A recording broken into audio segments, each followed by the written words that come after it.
Okay, Sean.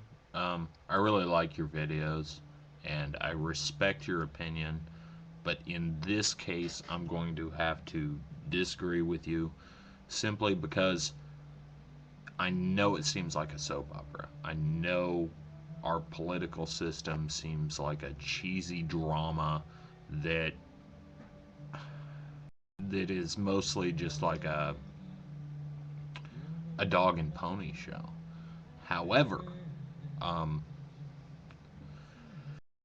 if you just disregard it, um, not vote, okay, first of all, let me take my stance on voting. I think it's rigged. Um, there's the Diebold machine controversy where we have all these electronic voting machines that there's no paper trail.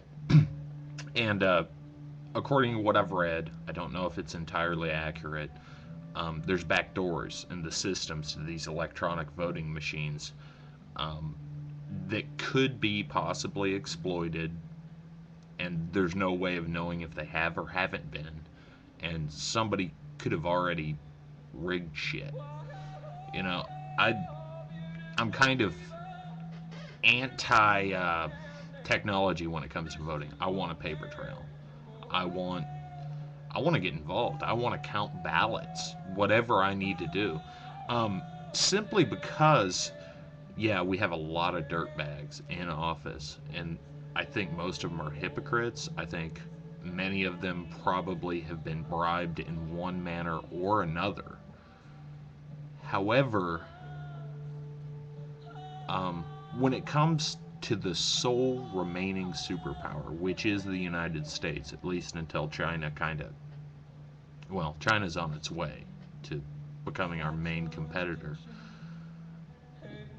What I'm getting at is the sole remaining superpower. We have an enormous effect around the world. And I think apathy towards our own political system is a mistake. Simply because if we don't get involved, if we don't try to get ourselves out of this terrible war in Iraq, and I know when we finally get the fuck out of there, the Shiites and the Sunnis are most likely going to wage genocide upon each other. And that's terrible. I don't want to see them all kill each other. I'm not anti-Iraqi. I'm anti-Islam. I'm anti mental slavery of any kind, whether it's fundamentalism or Islam. Fundamentalism, when I say that, I mean Christian fundamentalism, but I guess there's Islamic fundamentalism too. That's fine. However, I think if we disregard politics, we don't vote, we don't try to, from a grassroots level, get involved in this process and take it back from these corporate interests right now that I think dominate the system. This is anecdotal evidence. I don't have hard proof. However, I've noticed right before elections for the last probably 8 years, gas prices drop. And then after the election, they rise back up again. I mean, maybe it's coincidental. I don't know. However, I find that suspicious. I don't know why things always line up exactly in that manner. And I just get this sense. I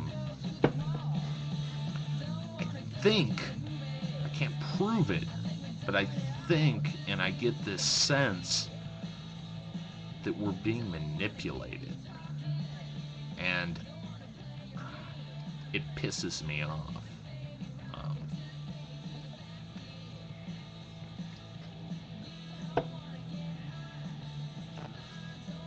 I don't really believe in much of anything. I don't really hold a lot of things sacred. But at one point in my life, and I'm not trying to wave a patriotic flag here or any of that bullshit.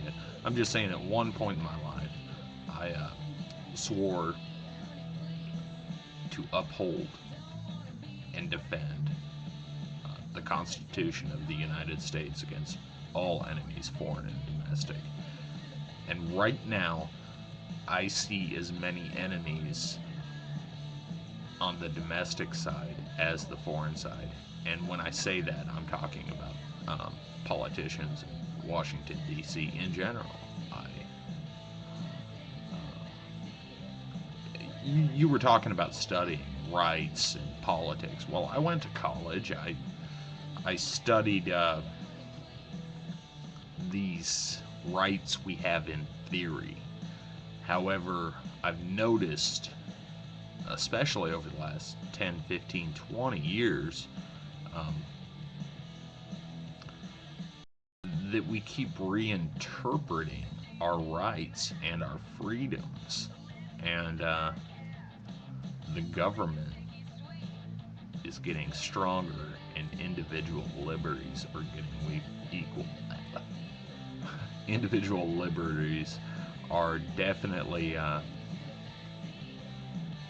being diminished over time.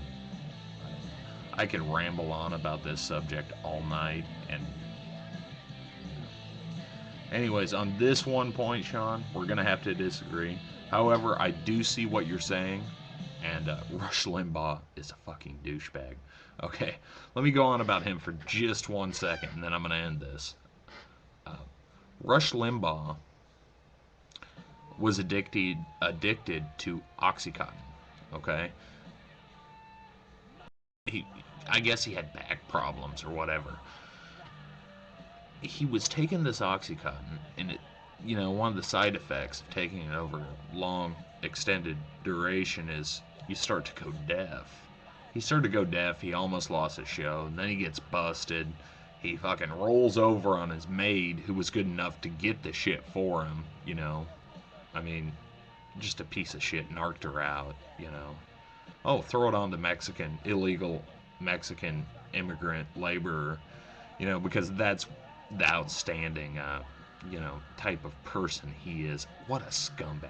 Just total scumbag. So he rolls over on her. He had once said marijuana users should get life in prison, just wild, outlandish statements. What does he get for his, drug abuse? Illegal drug abuse, because it was a prescription drug, but what he was doing, doctor shopping and whatnot, and then when he couldn't get it through doctors, got it through his maid. That's illegal. That's illegal drug use. Under his own little, philosophy, he should be in prison for life. Fucking take the key and just throw it away. Oh, he gets rehab, probation. Yeah, Rush Limbaugh is a scumbag. Anyways, I'm running up on 500 seconds, and I don't think this is that great of a video. Check out my other video if you want a good one.